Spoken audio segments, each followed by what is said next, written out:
नरेंद्र मोदी जी या ममता बनर्जी। नरेंद्र मोदी जी तो प्रधानमंत्री हैं। नरेंद्र मोदी जी का मतलब भारतीय जनता पार्टी जो उनके नेतृत्व में चलेगी।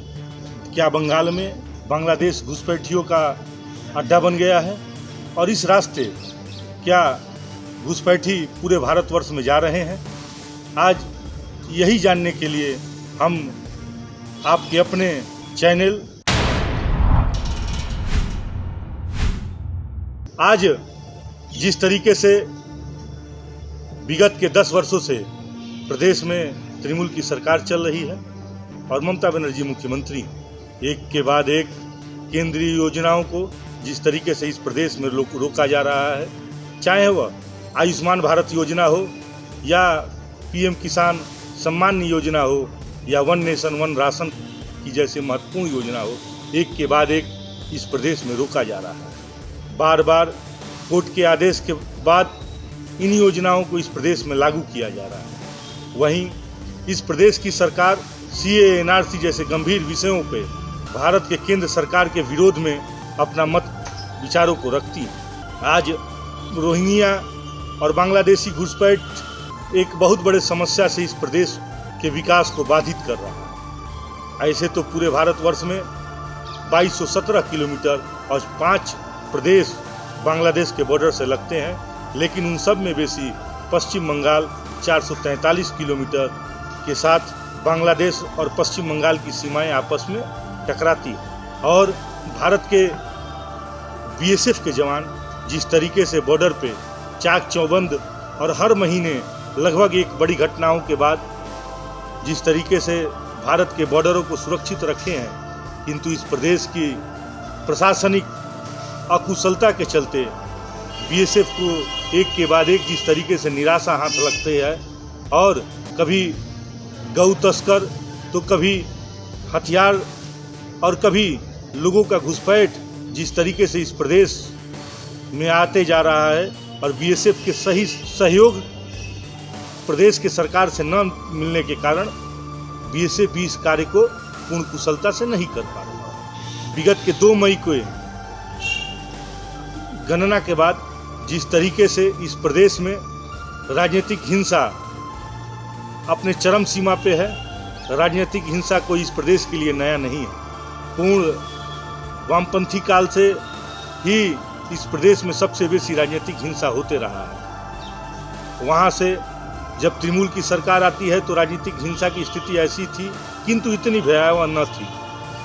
भारतीय जनता पार्टी के 137 कार्यकर्ता अपने प्राण चुनाव के पहले अपने प्राण को गंवा दिए हैं। चुनाव के बाद प्रदेश में 46 भारतीय जनता पार्टी के कार्यकर्ता अपने प्राण को गंवाए हैं, जिसमें 24 से बेसी पिछले वर्ग के लोग, शेड्यूल कास्ट, शेड्यूल ट्राइब और ओबीसी के लोग हैं। साथ ही साथ दुर्भाग्यपूर्ण बात तो यह है कि जब 18 वर्ष से बेसी के महिलाएं, बच्चियां जब बूथ पर बैठती हैं और चुनाव भारतीय जनता पार्टी के चुनाव हारने के बाद उन 18 वर्षीय बच्चियों के साथ जिस तरीके से दुष्कर्म किया जाता है, सामूहिक बलात्कार किया जाता है, यह किसी भी सभ्य समाज के लिए निंदनीय है। इसके बावजूद भी, एक महिला मुख्यमंत्री होने के बावजूद भी इस विषय पे उनके द्वारा कोई कठोर निर्णय नहीं लिया गया। एक के बाद एक राजनीतिक हिंसाएं होती रही।